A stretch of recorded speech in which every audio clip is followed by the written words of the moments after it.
ਜਮਾਤ 8ਵੀਂ ਦੇ ਬਹੁਤ ਹੀ ਪਿਆਰੇ ਵਿਦਿਆਰਥੀਓ, ਇਹ ਤੁਹਾਡਾ PAS ਸਪਟੰਬਰ ਦਾ ਸਾਇੰਸ ਵਿਸ਼ੇ ਦਾ ਪੇਪਰ ਹੈ ਜਿਹੜਾ ਕਿ ਅੱਜ ਆਪਾਂ ਸੋਲਵ ਕਰਨ ਲੱਗੇ ਹਾਂ।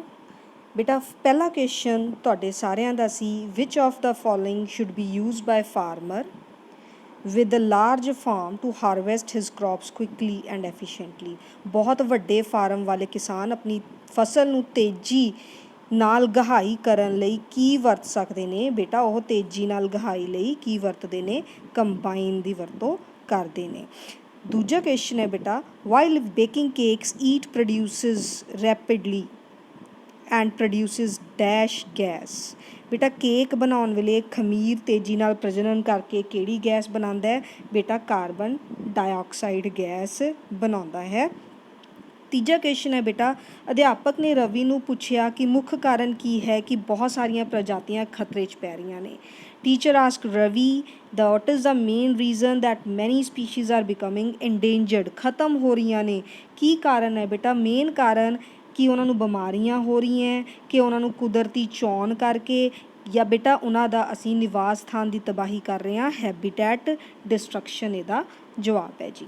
ਅਗਲਾ ਕੁਐਸਚਨ ਹੈ ਬੇਟਾ ਕਿ ਮੈਂ ਇੱਕ ਦੂਰੀ ਝਿੱਲੀ ਡਬਲ ਮੈਂਬਰੇਨਡ ਸੈੱਲ ਆਰਗੇਨਲੀ ਹੈ ਅਤੇ ਮੇਰੇ ਵਿੱਚ ਬਹੁਤ ਸਾਰੇ ਐਨਰਜੀ ਰਿਚ ਜਿਹੜੇ ATP ਹੈਗੇ ਨੇ ਅਤੇ ਮੇਰਾ ਆਪਣਾ ਜੈਨੇਟਿਕ ਮਟੀਰੀਅਲ ਹੁੰਦਾ ਹੈ। ਬੇਟਾ ਸੈੱਲ ਮੈਂਬਰੇਨ, ਪਲਾਸਟਿਡ ਨਿਊਕਲੀਅਸ। ਜਵਾਬ ਕੀ ਹੈ ਜੀ ਤੁਹਾਡਾ? ਮਾਈਟੋਕੌਂਡਰੀਆ। ਮਾਈਟੋਕੌਂਡਰੀਆ ਨੂੰ ਵਿੱਚ ਬਹੁਤ ਸਾਰੇ ATP ਹੁੰਦੇ ਨੇ, ਇਸ ਕਰਕੇ ਇਸਨੂੰ ਕੀ ਕਿਹਾ ਜਾਂਦਾ ਹੈ? ਪਾਵਰ ਹਾਊਸ ਆਫ ਸੈੱਲ ਵੀ ਕਿਹਾ ਜਾਂਦਾ ਹੈ। ਬੇਟਾ ਪੈਰਾਮੀਸ਼ੀਅਮ, ਜਿਹੜਾ ਕਿ ਆਪਾਂ ਡਾਇਗਰਾਮਸ ਦੇਖ ਚੁੱਕੇ ਹਾਂ, ਚੱਪਲ ਵਰਗੀ ਸ਼ਕਲ ਦਾ ਹੁੰਦਾ ਜੀ। ਰੀਪਰੋਡਿਊਸ ਕਰਦਾ ਹੈ ਬਾਈ ਡਿਵਾਈਡਿੰਗ ਇਨਟੂ 2 ਡਾਟਰ ਸੈੱਲਸ, ਆਪਣੇ ਆਪ ਨੂੰ 2 ਸੰਤਾਨ ਸੈੱਲਾਂ ਵਿੱਚ ਵੰਡ ਲੈਂਦਾ। ਬੇਟਾ ਜਦੋਂ 2 ਸੰਤਾਨ ਸੈੱਲਾਂ ਵਿੱਚ ਵੰਡਿਆ ਜਾਂਦਾ ਹੈ ਉਹਨੂੰ ਅਸੀਂ ਕਹਿੰਦੇ ਹਾਂ ਬਾਈਨਰੀ ਫਿਜ਼ਨ, 2 ਖੰਡਨ ਕਹਿੰਦੇ ਹਾਂ ਬੇਟਾ ਜੀ।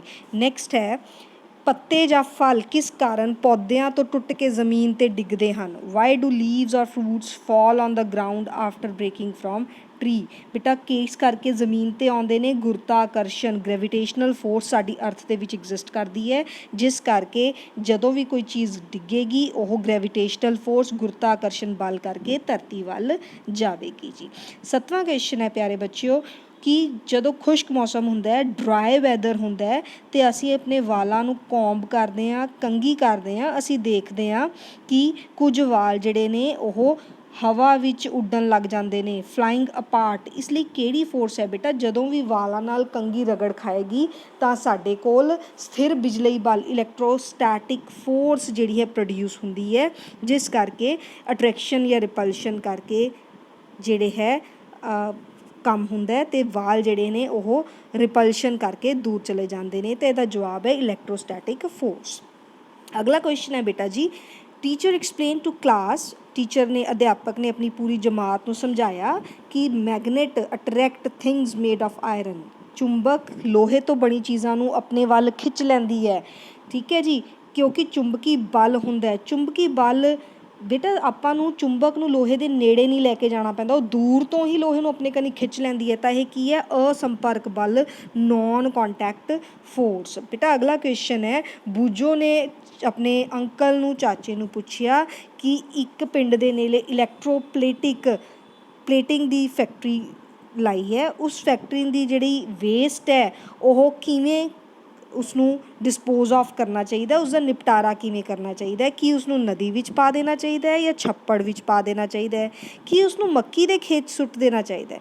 ਬੇਟਾ ਉਸਨੂੰ according to the disposable guidelines of local authority, ਸਥਾਨਕ ਅਥਾਰਟੀ ਦੇ ਨਿਪਟਾਰੇ ਦੇ ਦਿਸ਼ਾ ਨਿਰਦੇਸ਼ਾਂ ਰਾਹੀਂ ਹੀ ਇਸਨੂੰ ਨਿਪਟਾਰਾ ਕਰਨਾ ਪਵੇਗਾ ਜੀ। ਤਾਂ ਇਹਦਾ 4th ਆਪਸ਼ਨ ਇਹਦਾ ਆਨਸਰ ਹੈ।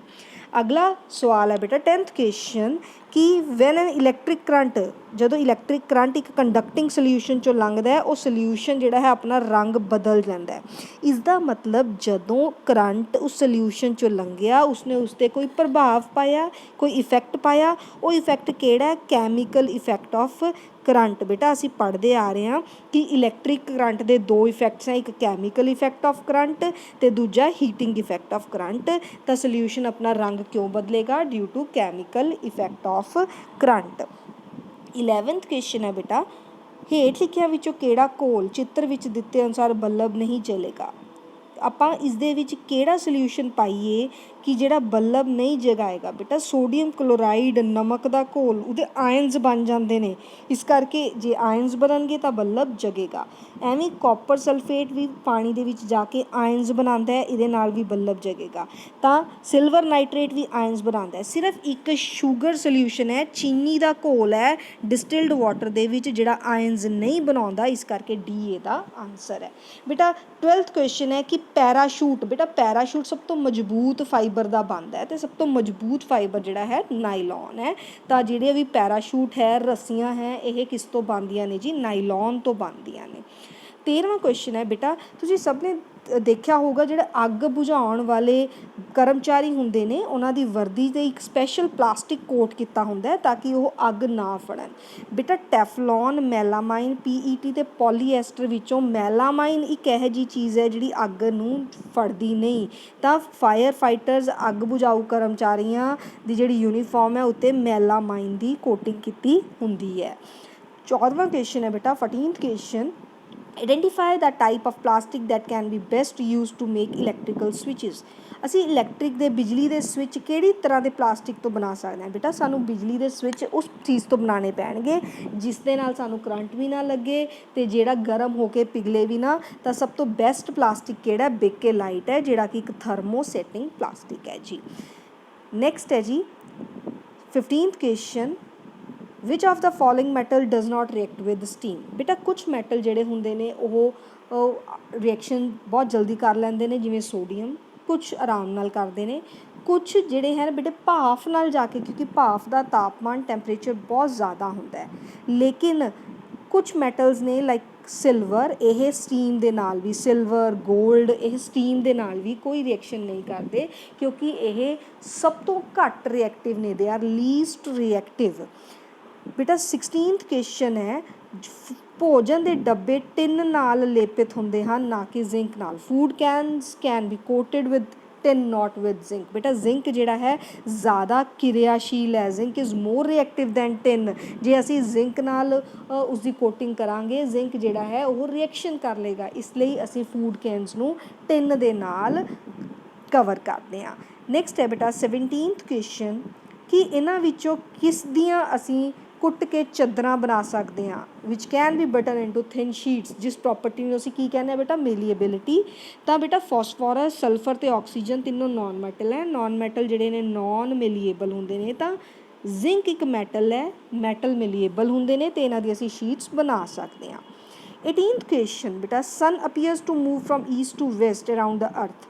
ਜੇ ਸਾਨੂੰ ਲੱਗ ਰਿਹਾ ਹੈ ਕਿ ਸਨ ਜਿਹੜਾ ਹੈ ਉਹ ਈਸਟ ਟੂ ਵੈਸਟ ਮੂਵ ਕਰ ਰਿਹਾ ਹੈ, ਇਸ ਦਾ ਮਤਲਬ ਜਿਹੜੀ ਸਾਡੀ ਅਰਥ ਹੈ ਉਹ ਵੈਸਟ ਟੂ ਈਸਟ ਮੂਵ ਕਰ ਰਹੀ ਹੈ ਬੇਟਾ।